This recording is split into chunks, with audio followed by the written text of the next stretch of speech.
At the center of everything, there is a lamb, slaughtered but living, with scars that endure, swallowed by death, but defiantly risen, in spite of our misguided wishing for lions, and over against all imperial decrees rise the songs of resistance, the anthems of praise, to the Lamb who is love at the center of everything.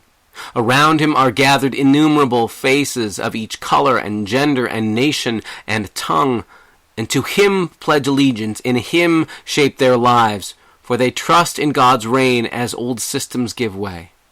At the center of everything, here stands the Lamb, and at the end of everything, there comes a new beginning. Welcome to part 4 in our fall Bible study series, Lamb Power, taking a look at the book of Revelation.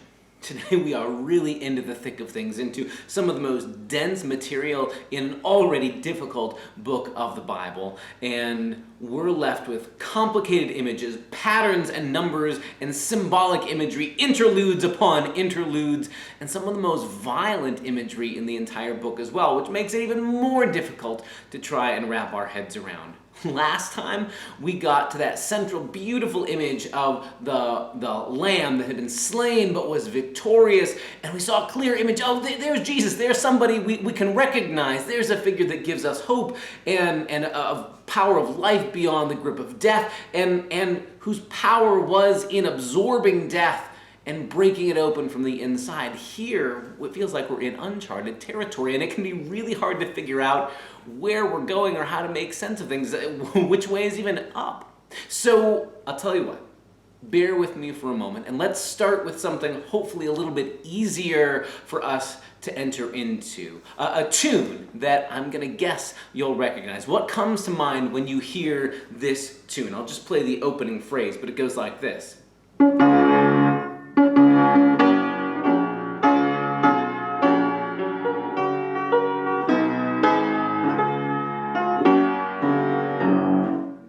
My guess is you know that tune. Now, if you're in my house, you know that tune as the opening line of the Beatles, All You Need Is Love, because that is the opening phrase, but it's not really just the Beatles. The Beatles have quoted what is the opening line of La Marseillaise, the French national anthem.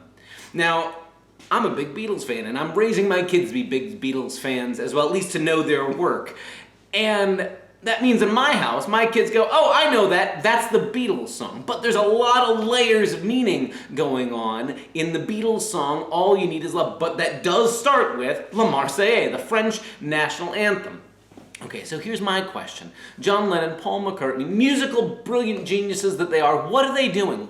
Why are they quoting the French national anthem in their song, which has a pretty clear message, love is all you need, if you knit it backwards, all you need is love, over and over and over and over again?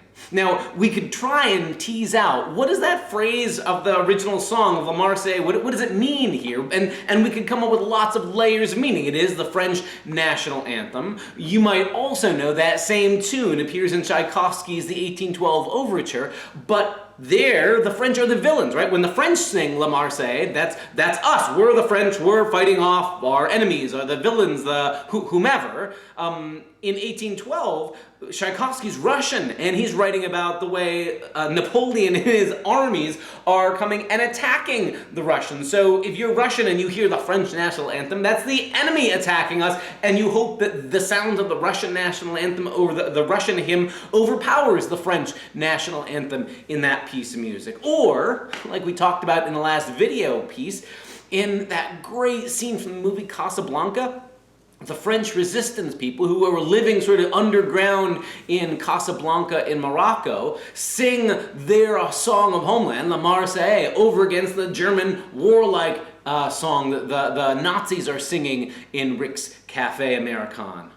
On top of that, we've got all the history, right, of how England and France have related to each other over the years, right? So here are the Beatles and all 4 lads from Liverpool, England, and they've picked another country's national anthem as the beginning of their great song about love. That seems strange, right? For hundreds of years, England and France had been enemies, right? Their number one opponent during a lot of the previous, say, 500 years. And then on the other hand, in John and Paul and Ringo and George's immediate memory, they had grown up with memories of World War II, where England and France had been allies against the Nazis. All these layers are going on and are part of the background and history of just using that simple melody.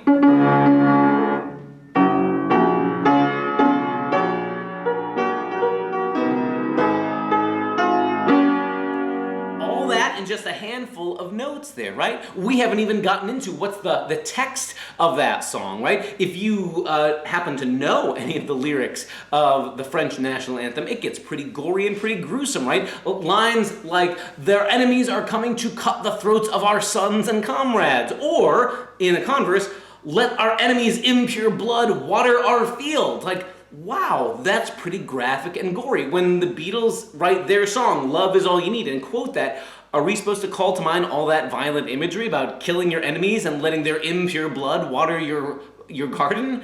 I don't think so. I do think some of that floating around in the background may have inspired or been a part of what's going on for John and Paul. But let me suggest this. If you're wondering what's the central message of a song called "All You Need Is Love" that repeatedly sings the line, "Love is all you need," and its inverse, "All you need is love," that's the clear message. Let the other references be interpreted in light of that clear theme that is obviously there. I want to suggest that we do something similar as we get into the weeds here in the middle chapters. We're going to be taking a look at most of chapter 8 all the way through chapter 16 of the book of Revelation, and let's try a similar strategy. There are lots of images, and in the book of Revelation, as we've seen already, sometimes John the writer is clearly referencing an image that would have been part of the stock imagery of his culture. Sometimes he's borrowing imagery that would have come from ancient Israel and his origins in Judaism. And sometimes it's all those lumped together. And sometimes it's not exactly a symbolic "this represents this," but more allowing all those past associations to sort of stand in the background without firming up exactly what it is he's trying to say. It could be that the Beatles are trying to conjure up a whole contradictory set of images when they use the Marseillaise in their song. Maybe they're trying to say, look, over the past it's been a pretty bloody tune, but we're trying to use it in a new way. Maybe we could say the same thing in the book of Revelation. John surely knows what he's doing and realizes when he uses imagery like wild beasts or scrolls or trumpets, that he's borrowing the imagery that had floated around both in his culture as well as in ancient Israel's memory. John's no dummy, but I'm not sure that he means it to be exactly decoded like this exactly represents this, but more like one sort of conjures up associations rather than exactly represents one thing.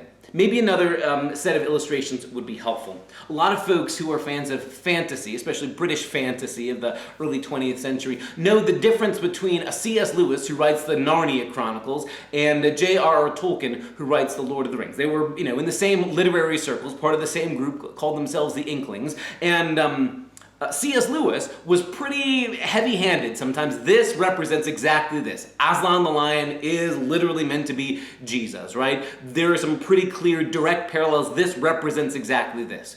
J.R.R. Tolkien kind of thought that was a little bit over the top, and instead when he creates his myth, it's very clear it's a struggle versus good and evil, but he's not trying to identify any one exact figure with any one exact, whether historical or theological or literary figure, but more sort of this broader, the battle of good versus the power of evil. And he uses things in a looser kind of way. He uses imagery that you can tell, oh, these are the villains, oh, these are the good guys, but uses it in a way that isn't meant to be a literal exact, this equals this.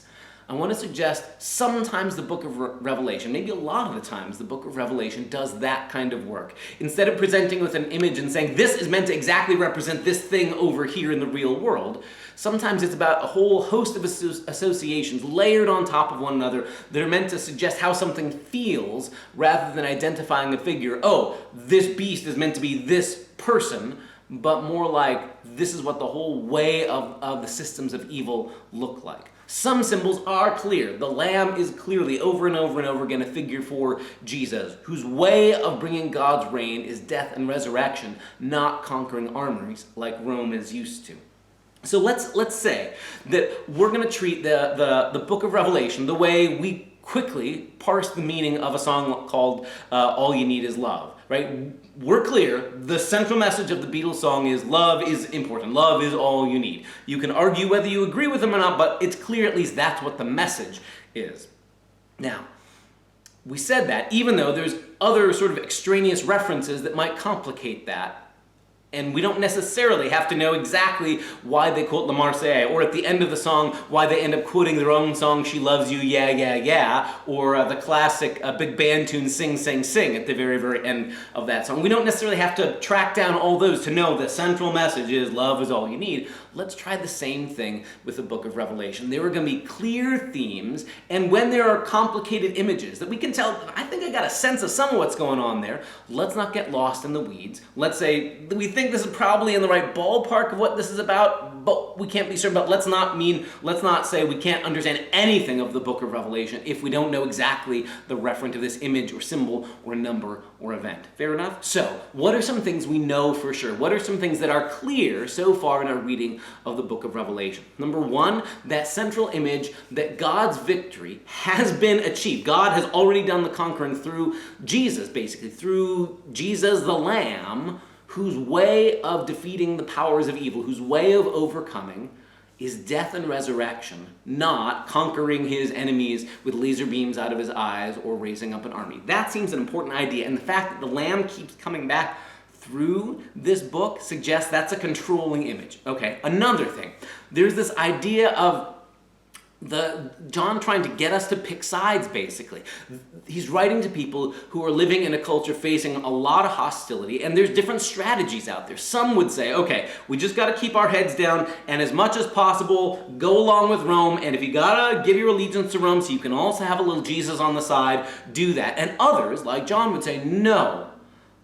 The powers of evil, the powers of empire are a clear, stark choice between that and the way of God, and you don't get to do both.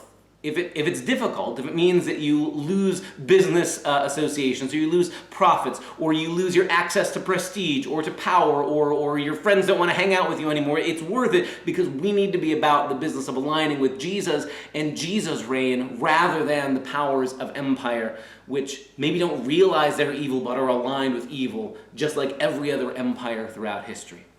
That means, for people who are already clearly siding with John, yes, we're followers of Jesus, yes, we're holding on, he writes to encourage them, keep on what you're doing, keep doing what you're doing, it's going to be all right, in the end, God wins, but hold on. And to people who are on the fence, kind of straddling, John is trying to provoke them to pick a side, and basically to say, it's empty in the end if you try and side with Rome, or side with empire, or side with the powers of the day. No, we're called to side with the way of Jesus. Not just Jesus as the figurehead, but the way of Jesus. So that's going to mean later on, how does Jesus conquer? By suffering death and a faithful witness holding on to the truth. That's what the followers of Jesus are going to be called to be. Never that the followers of Jesus are organized into an angry mob with pitchforks and weapons and torches to go try and overthrow the empire. Their way of winning victory, or participating in Jesus' victory, is subversive like Jesus, from the inside out, breaking open the power of evil by refusing to play by evil's rules.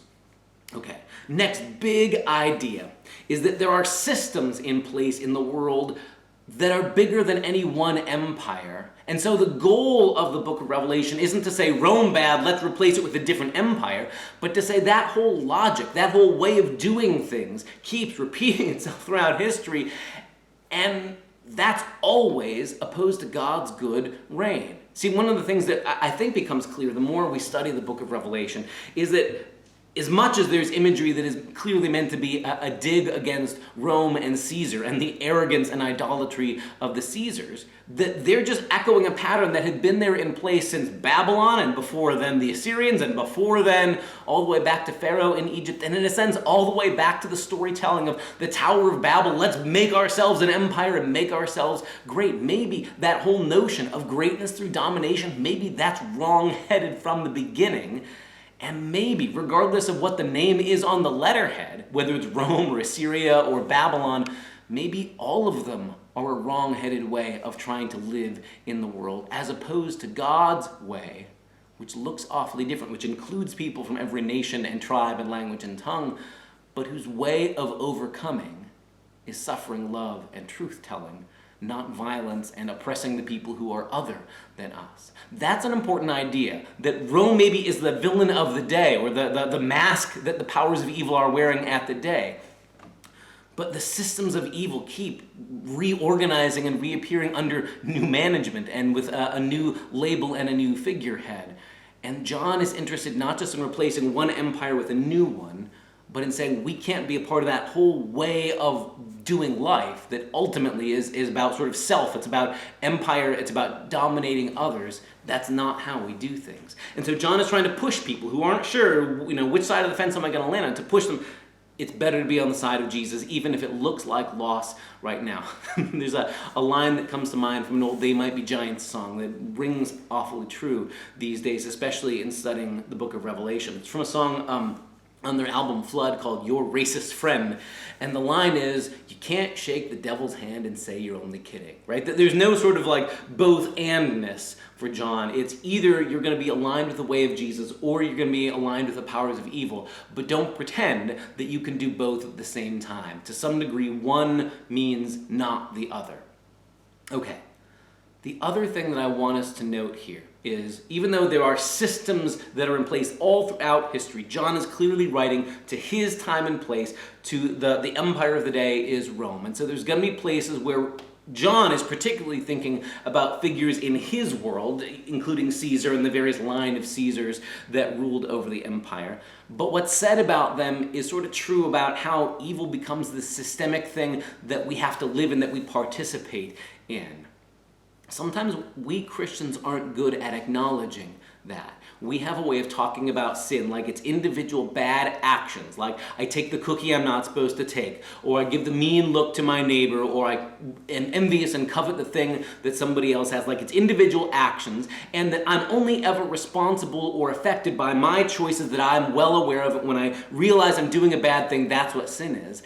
The Bible has a lot deeper and more expansive understanding of how sin works, that it's bigger than just I took a cookie from the cookie jar, but living in a whole culture that assumes I should have endless supply of cookies while other people go hungry. So there's something wrong with that whole scene, right? Or living in a culture where I can immediately buy cookies anytime I want them, regardless of whether the person who stocks them on the shelf is paid a living wage and can buy cookies for their kid.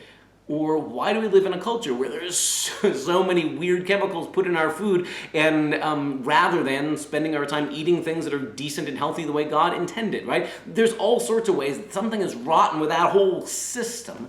And like they say, a fish doesn't know it's wet because it's in water all the time. Sometimes we are mired in systems of sin that we are so used to, we get upset if somebody calls them out as systemically wrong or systemically sinful. And yet the Bible starts with the assumption there are structures and systems around us that make things rotten for everybody, but we're used to them, so we just assume they have to be that way. Part of the book of Revelation is, I think, offering us the faithful imagination to say, it doesn't have to be this way. And the structures you thought had to be there forever, maybe they're rotten too. And maybe the problem isn't replace one Caesar with a new Caesar, but that whole system is wrong-headed, right?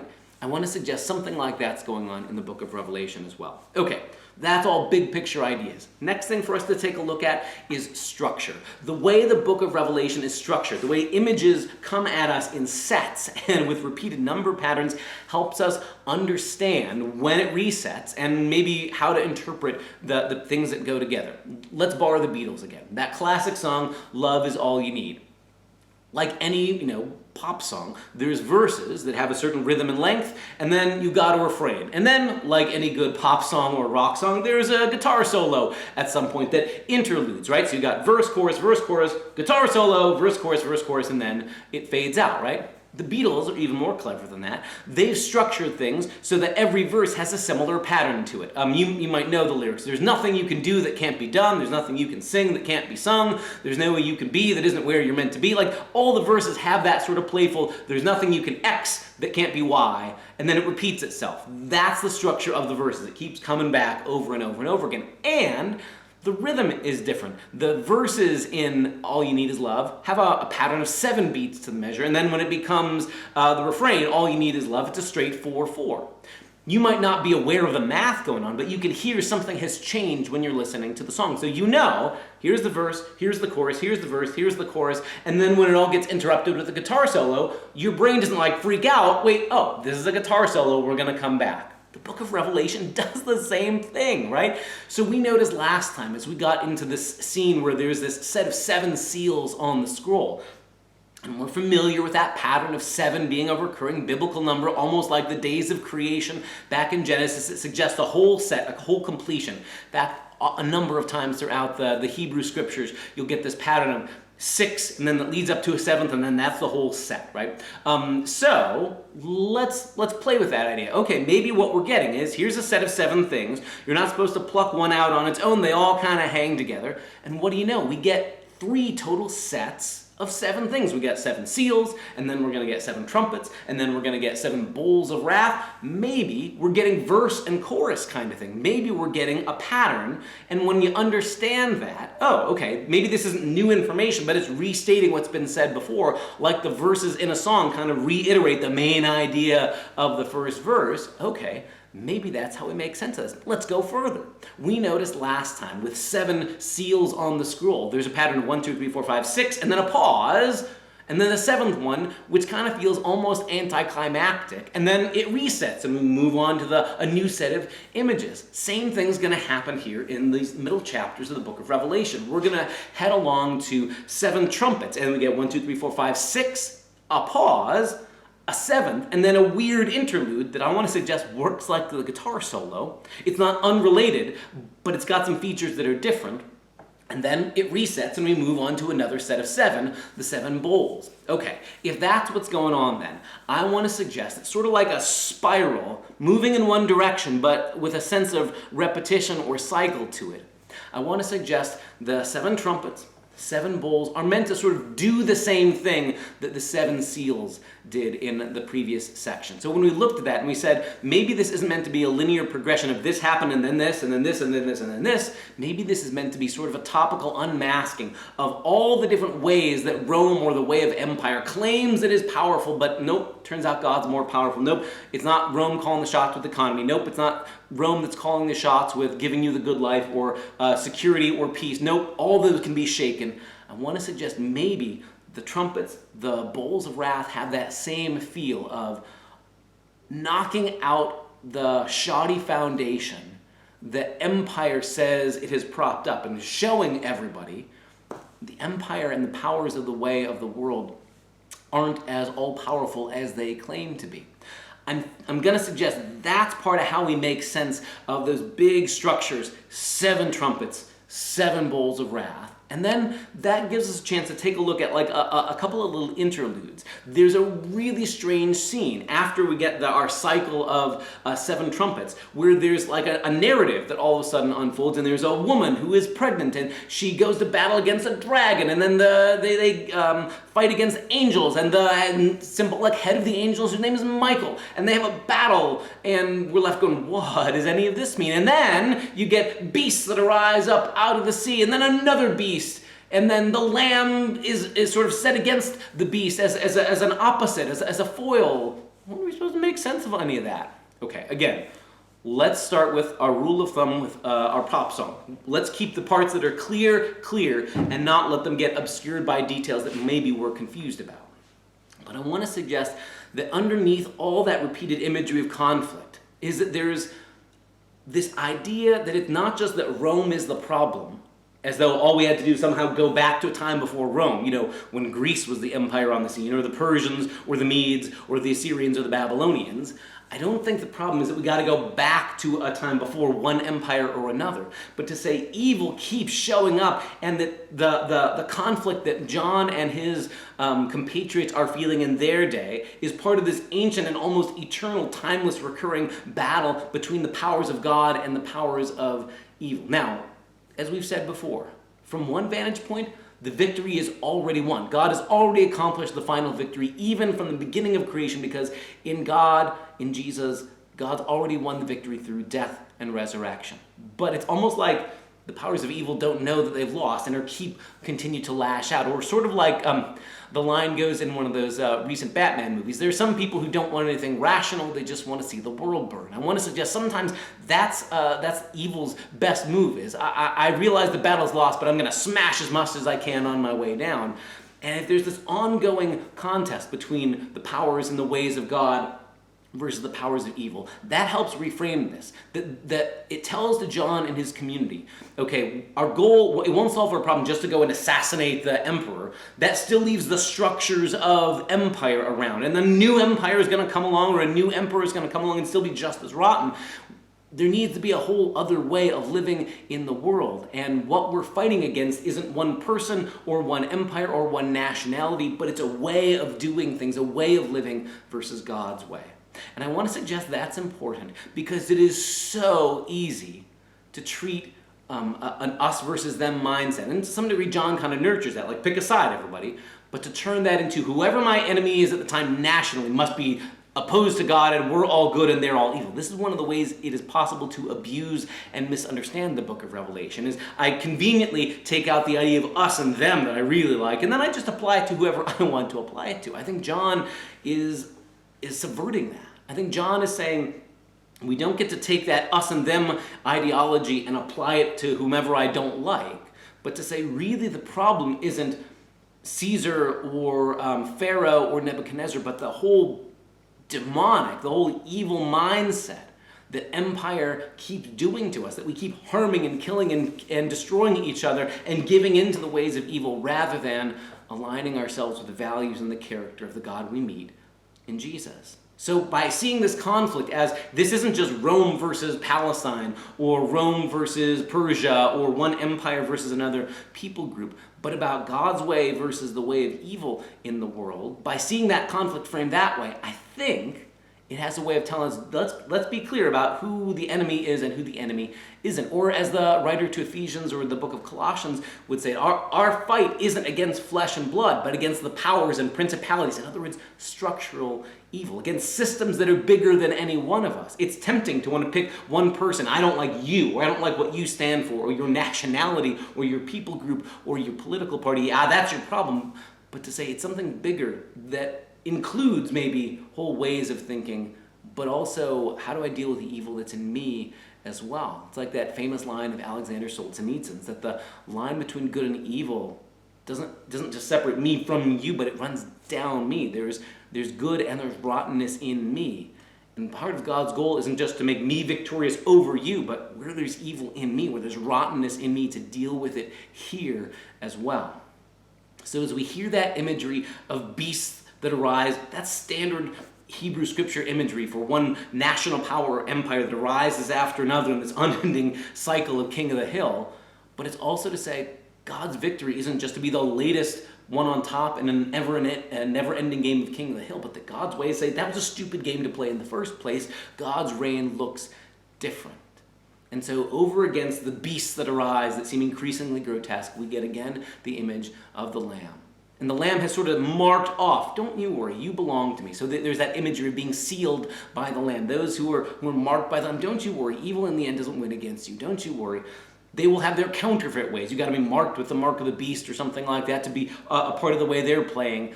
But don't you worry. I want to suggest too, that helps us make sense of those images of the mark of the beast and understand them in their context here. John sees that as a counterfeit of the rightful mark of being marked by the Lamb. Right? Belonging to Jesus is the real deal. And the powers of evil are always counterfeiting with their own version that's never quite as good, right?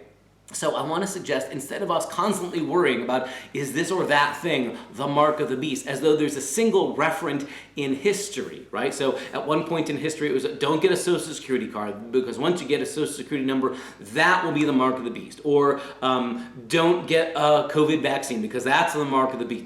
No.